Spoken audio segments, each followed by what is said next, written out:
ओम ओम शिवना पृथ्वी भवान लचक्षरा निवेशनी यच्छा नः सर्व सप्रथः। सुख प्रदान करने वाली हो हे पृथ्वी, कंटक रहित निवास स्थान प्रदान करो हमारी शरण हे विस्तृत।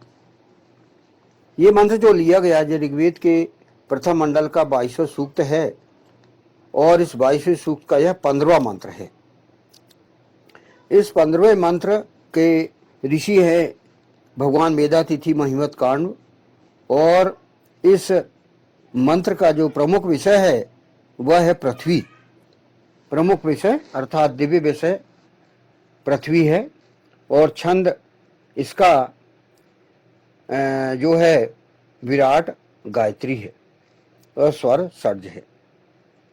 जैसा कि इस प्रथम मंडल के 22वें सूक्त में कुल 21 मंत्र हैं और 21 मंत्र के अंतर्गत यह 15वां मंत्र है और इस 15वां मंत्र में यहाँ पर पृथ्वी को संबोधित किया गया है और पृथ्वी को यहाँ औरत, नारी या पत्नी को यहाँ पर संबोधित किया गया है कि पृथ्वी रूपी नारी, औरत, पत्नी, उसके क्या कर्तव्य हैं, उसका क्या महत्व है, इस मंत्र में बताया गया है। जैसा कि यहाँ पर मंत्र हम देखें, शिवना शिवना पृथ्वी भवान लचक्षरा निवेशनी यच्छा नः सर्व सप्रथः। यहाँ पर शिवना अर्थात सुख प्रदान करने वाली, भवः अर्थात हो, पृथ्वी अर्थात हे पृथ्वी, अनक्षरा अर्थात कंटक रहित, निवेशनी अर्थात निवास स्थान, यच्छ अर्थात प्रदान करो, नः अर्थात हमारी, शर्म अर्थात शरण और सप्रथ अर्थात हे विस्तृत। तो यहाँ पर पूरा इसका हिंदी अनुवाद पुनः मैं लेता हूं। सुख प्रदान करने वाली हो हे पृथ्वी, कंटक रहित निवास स्थान प्रदान करो हमारी शरण हे विस्तृत। तो इस मंत्र की यहाँ पर व्याख्या यहाँ पर की गई है। जैसा कि यहाँ पर पृथ्वी का महत्व बताया गया है, यहाँ प्रमुख विषय ही इसका पृथ्वी है, उसके विषय में यहाँ पर बताया गया है। कहा गया है यहाँ फिर उन्हीं औरतों को पृथ्वी कहकर संबोधित किया गया है जिन्हें विगत मंत्रों से निरंतर संबोधित कर करके आदेश दिए जा रहे हैं। यानी पृथ्वी, आकाश, इनका क्या महत्व है और आकाश जो पुरुष का रूप लिया गया है यहाँ पर और पृथ्वी को नारी का, तो पिछले मंत्रों में उनका ही महत्व बताया जा रहा है और उसी प्रकार आगे भी इस मंत्र में अनवरत है। वे कंटक रहित हों। कौन कंटक रहित हों? नारी, पत्नी, अर्थात अपने पुरुष के लिए असुविधाएं उत्पन्न करने वालियां ना हो। यानी वे कोई असुविधाएं, कोई रुकावटें अपने पुरुष, अपने पति के लिए रुकावटें उत्पन्न ना करें, अवरोध ना उत्पन्न करें। यदि आपका पति पूरी तरह से इंद्रियों को वश में करने वाला है और सुकृत है, अच्छे कर्म करने वाला है, तो उसका सहयोग पत्नी को अवश्य करना चाहिए। उसका ये कर्तव्य है कि वह भरपूर दिलो जान से पत्नी, पति का पूर्णतः सहयोग करे। ये यहाँ पर बताया गया है। कंटक रहित बोला गया है। क्या कहा गया है यहाँ पर? अनक्षरा, कंटक रहित। पत्नी को कंटक रहित होना चाहिए। कोई भी कांटे वह पति को न चुभोए, जैसे कि बातों के रूप में मानसिक प्रताड़ना, शारीरिक प्रताड़ना, ये कई पत्नी जो है वो पुरुष को, पति को देती है। तो कंटक रहित होने के लिए कहा गया है कि वो कोई कांटे वगैरह ना गड़ाए, उसको, उसका पूर्णतः सहयोग करे। बल्कि इसके विपरीत हम लें कि वह उसे पुष्प प्रदान करे, फूल प्रदान करे। और फूल जिस प्रकार बहुत मुलायम होता है, बहुत सुंदर होता है और आकर्षक होता है, वैसे ही व्यवहार वो पति से करे, ये यहां पर बताया गया है। फिर कहा गया है निवास स्थान हो, निवेशनी, मंत्रांश में कहा गया निवेशनी, यानी निवास स्थान हो। ये कहा गया कि अपने पुरुष के लिए, अपनी पति के लिए गृह स्वामिनी बने और ईशान की शरण प्रदान करें, अर्थात अपने पति को या पुरुष को ईशान के आदेश पालन से दूर ले जाने वाली ना हो। विस्तृत यानी ये पहले कहा गया कि वह निवास स्थान वाली हो, यानी अपने पति को ये कहे कि भाई गृह निर्माण में सहयोग दे।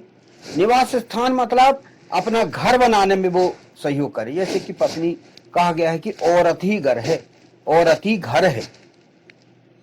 घर जो कहा गया है औरत से ही बोला गया है कि और औरत जब है, पत्नी है आपकी, वो घर का रूप है, ग्रह का रूप है, और उसकी स्वामिनी वो है, इसको घर की रानी कहा जाता है।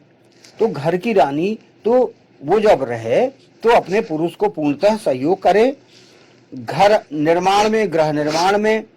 और गृह निर्माण अकेला, भौतिक अकेला नहीं होता कि सीमेंट, लोहा, ईंट, गिट्टी, रेत, टाइल्स, है ना, इससे गृह निर्माण तो भौतिक रूप से होता है, लेकिन जो वास्तविक रूप से जो अपना मानसिक गृह निर्माण होता है, मन से आप अपने घर को जोड़ के रखो, पति से जुड़ो, बेटों से, बेटियों से जुड़ो, अपने परिवार से जुड़ो, समाज से जुड़ो, ये निवास स्थान का ये भी रूप है। घर बनाए रखना, घर को तोड़ने वाली ना हो, पत्नी घर को तोड़ने वाली ना हो बल्कि जोड़ने वाली हो। इसलिए औरत ही घर है कहा गया, जाए दस्तम, औरत ही घर है, ये वेद मंत्र में ये बताया गया है। तो जो उसे कर्तव्य दिया गया है, उसको जो सौंपा गया है कर्तव्य, उसका उसे बकायदा ईमानदारी से पालन करना चाहिए। तभी जो है वो सुखी रह सकती है, तभी जो है वो अपना स्वयं का निर्माण कर सकती है और अपने पति का, बच्चों का और समाज का, परिवार का निर्माण कर सकती है। ये उसके यहाँ पर कर्तव्य कहे गए हैं। पृथ्वी से संबंधित है ना, पृथ्वी के बराबर उसका स्थान दिया गया है पत्नी को। पृथ्वी, अब आप पृथ्वी की विशेषताएं देख लो। पृथ्वी सभी को निवास स्थान, हम पृथ्वी में ही मकान बनाते हैं, पृथ्वी में ही रह के, इस दुनिया में ही रह के, इस यहीं पर रह के मकान बनाते हैं, यहीं पर रह के हम पूरा इस सृष्टि को हरा भरा रखते हैं। वैसे ही पत्नी को भी यहाँ पर निवास स्थान में विशेष ध्यान देना है। अपने जिस प्रकार पृथ्वी में हरियाली रहती है, इसी प्रकार पत्नी को भी घर में हरियाली बनाए रखना है, खुशियां बनाए रखना है। ये यहाँ पर ये बताया गया है, एक अलंकारिक रूप में इस मंत्र को बताया गया है। और हम वैसे ही देखते हैं भौतिक रूप से पृथ्वी की कितनी महत्ता है, तो ये उसको बताया गया है। फिर कहा गया विस्तृत, विस्तृत सप्रथः, हे विस्तृत। ये हे विस्तृत का अर्थ यहां पर कहा गया कि आप संतान उत्पन्न करो, विस्तार करो, यानी पति और पत्नी एक इकाई है, वो तो एक यूनिट है, वन यूनिट है, सिंगल यूनिट। अब आप विस्तृत करो, अपने आप को विस्तार करो, माने बढ़ाओ, वृद्धि उत्पन्न करो, वृद्धि करो, तो मतलब संतान के रूप में करो। जिस प्रकार पृथ्वी अपने आप को बढ़ाती है, अपने आप को प्रोग्रेस करती है, उसी प्रकार जो है यहाँ पर पत्नी को भी कहा गया है, पत्नी भी संतान उत्पत्ति करके और विस्तार को प्राप्त होने वाली हो, अपने आप को बढ़ाए। ये यहाँ पर पत्नी, औरत, है ना, नारी, इसके बारे में बताया गया है। बहुत महत्ता इस मंत्र में बताई गई है। इस मंत्र में जिसका दिव्य विषय पृथ्वी है, यह भी जानकारी प्राप्त होती है कि हमें पृथ्वी को कैसा रखना चाहिए। ये हमें भी ये मालूम होता है कि पृथ्वी को भी हमें कैसा रखना चाहिए। अब ये तो पत्नी की बात हो गई, पत्नी पृथ्वी ये बराबर हो गई। अब ये हमारा भी कर्तव्य है, पति पत्नी मिलके, संतान मिलके, परिवार, समाज और फिर राज्य, फिर राष्ट्र, फिर विश्व सृष्टि के अंतर्गत हम पृथ्वी को लेते हैं। तो इस पृथ्वी के विषय में हम लोगों के क्या कर्तव्य हैं ये भी बताया गया यहाँ पर। हम जन सामान्य के क्या कर्तव्य हैं, पुरुष औरत और पूरी जनता के, पूरे जन सामान्य के, जनता जनार्दन का क्या काम है, पृथ्वी के लिए क्या करे, ये यहाँ पर इस मंत्र में हमें बिंदुवार यहाँ पर बताया गया है। तो पहला बिंदु है, पहला पॉइंट है, सुख प्रदान करने वाली श्योना पृथ्वी ग्रह में सुख शांति स्थापित होनी चाहिए, न कि वर्तमान समय में अनेकों राष्ट्रों में मची हुई अशांति, मारकाट, आतंकवादी गतिविधियां पाई जानी चाहिए। ऐसा नहीं होना चाहिए। पृथ्वी को सुख शांति पूरा, यहाँ श्योना कहा गया है। श्योना मतलब सुख शांति स्थापित होना चाहिए।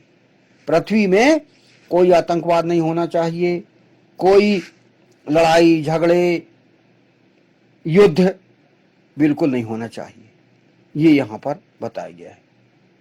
सब, कोई मारकाट नहीं, कोई युद्ध नहीं, कोई आतंकवादी गतिविधियां नहीं, पृथ्वी को सुख शांति चाहिए, सुख शांति पूर्वक रहना है। ऐसे ही परिवार भी सुख शांति पूर्वक रहे।